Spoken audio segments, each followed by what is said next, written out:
वास्तुशास्त्र के अनुसार घर के चारों ओर खुला स्थान होना चाहिए, इससे धन वैभव में बरकत होती है। दोस्तों, आपको घर को भरना नहीं है। कई बार हमने डेकोरेशन के चलते घर की साज सज्जा सुंदरता के लिए कि भाई साहब ये भी ठीक लगेगा, ये भी ठीक लगेगा, यहाँ पर सोफा आएंगे, यहाँ पर टीवी लगेगा, यहाँ पे फ्रीज होगा, मतलब कि हम घर को पूरी तरीके से भर देते हैं, जो कि वास्तु के अनुसार बिल्कुल भी उचित नहीं है।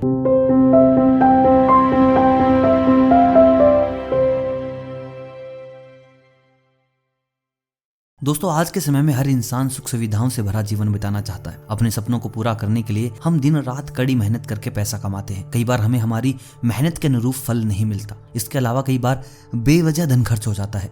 वास्तुशास्त्र में बताया गया है कि घर में वास्तु दोष होने पर तरक्की बहुत मुश्किल हो जाती है, धन भी नहीं टिकता। ऐसे में अगर आप सौभाग्य चाहते हैं, आप ज्यादा पैसा चाहते हैं, ज्यादा तरक्की चाहते हैं, ज्यादा ग्रोथ चाहते हैं, तो आपको वास्तु के नियमों का अच्छे से पालन करना होगा। तो चलिए बात करते हैं वास्तु के कुछ ऐसे नियमों की जिनके चलते आप पैसा कमा लेंगे। देखिए, ये वीडियो का दूसरा पार्ट है, पहला पार्ट आ चुका है। अगर आपने वो अभी तक नहीं देखा तो लिंक डिस्क्रिप्शन में डाल दिया जाएगा, आप वो देख लीजिए। साथ ही साथ इस वीडियो को भी अंत तक देखिए, जिससे कि आपको ज्यादा ज्ञान मिल सके। दोस्तों, वास्तुशास्त्र के अनुसार घर की पूर्व और उत्तर दिशा में तुलसी का पौधा अवश्य लगाएं। ऐसा करने से मानसिक, शारीरिक और आर्थिक लाभ होता है।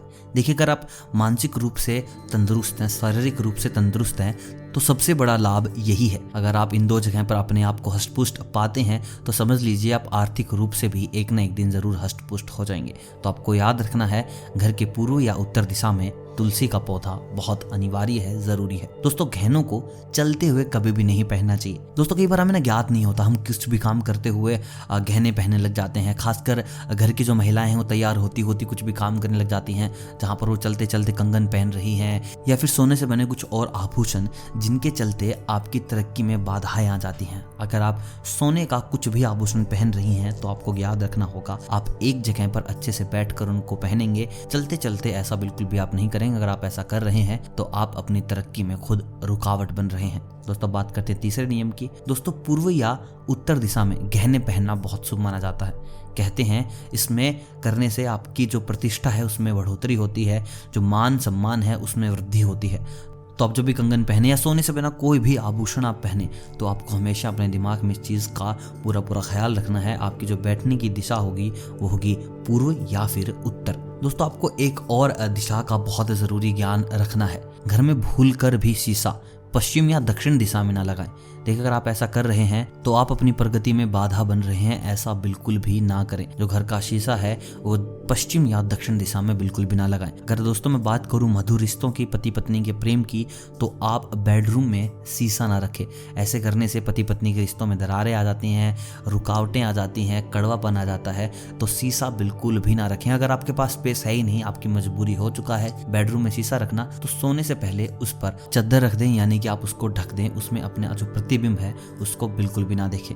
दोस्तों, बात करते हैं अगले वास्तु के नियम की। वास्तुशास्त्र के अनुसार घर के चारों ओर खुला स्थान होना चाहिए, इससे धन वैभव में बरकत होती है। दोस्तों, आपको घर को भरना नहीं है। कई बार हमने डेकोरेशन के चलते घर की साज सज्जा सुंदरता के लिए कि भाई साहब ये भी ठीक लगेगा, ये भी ठीक लगेगा, यहाँ पर सोफा आएंगे, यहाँ पर टीवी लगेगा, यहाँ पे फ्रीज होगा, मतलब कि हम घर को पूरी तरीके से भर देते हैं, जो कि वास्तु के अनुसार बिल्कुल भी उचित नहीं है। घर में थोड़ा बहुत खुला स्थान होना बहुत ज़्यादा ज़रूरी है। तो ऐसे में आपको ध्यान रखना है, धन और वैभव अगर आप चाहते हैं तो वास्तु के लिए आप चारों ओर थोड़ा थोड़ा खुला स्थान दें, जिनके चलते ज्यादा बरकत होगी। दोस्तों, वास्तु के अनुसार खराब दवाओं को रात के समय ही फेंकना चाहिए, जिससे शारीरिक कष्टों से मुक्ति मिलती है। दोस्तों, कई लोग क्या करते हैं, कभी बीमार हुए वहाँ से जो मेडिसिन मिली उनको रखते हैं कि भाई दोबारा बीमार होंगे तो इनका हम सेवन कर लेंगे, बच जाएंगे, या फिर ये दवाई लेकर हम दिखा सकते हैं कि हमें ये वाली दवा चाहिए, तो डॉक्टर के पास जाने का खर्चा बच जाएगा। तो मैं आपको बता दूं, अगर आप ऐसी सोच रखते हैं, अगर आप ऐसा कर रहे हैं तो आप डॉक्टर के खर्चे को बढ़ा देंगे। वास्तु का कहना, अगर आप खराब दवाओं को या दवाओं को लंबे समय तक अपने पास रखते हैं जो आपको बिल्कुल भी काम में नहीं आएंगी, ऐसे करने से आपको शारीरिक कष्ट मिलेंगे, ना कि कम होंगे। दोस्तों, बात करते हैं अगले वास्तु के नियम की। दोस्तों, वास्तु शास्त्र में बताया गया है कि घर की ऊंचाई दक्षिण और पश्चिमी भाग में ज्यादा और उत्तर व पूर्व भाग में कम होनी चाहिए। इससे कार्यों में जल्दी सफलता हासिल होती है। तो दोस्तों, ये हैं कुछ वास्तु के ऐसे नियम जिनके चलते आप अपने घर में बहुत जल्द पैसा ला सकते हैं, बरकत ला सकते हैं, खुशियां ला सकते हैं। देखिए, वास्तु आपके जीवन को बहुत आसान बना देगा अगर आप वास्तु के नियमों का अच्छे से पालन करते हैं, और वास्तु आपके जीवन को बहुत कठिन बना देगा अगर आप वास्तु के नियमों का पालन अच्छे तरीके से नहीं करते हैं। ये सारी की सारी जो वास्तु की ऊर्जाएं हैं ये आपके कार्य पर डिपेंड करती हैं कि आप वास्तु के नियम का किस तरीके से पालन कर रहे हैं या फिर कर रहे हैं उसकी अनदेखी। तो दोस्तों मेरा आपको यही सुझाव है, वास्तु के नियमों का अच्छे से पालन कीजिए। और अगर आप पार्ट 1 देखना चाहते हैं तो लिंक डिस्क्रिप्शन में है, वो भी आप जरूर देखिएगा। और ये वीडियो अगर पसंद आई हो तो वीडियो को जरूर लाइक कीजिएगा, चैनल को कीजिएगा सब्सक्राइब। मैं मिलता हूं आपसे बहुत जल्द वास्तु के कुछ नए नियमों के साथ, तब तक आप सभी को अलविदा।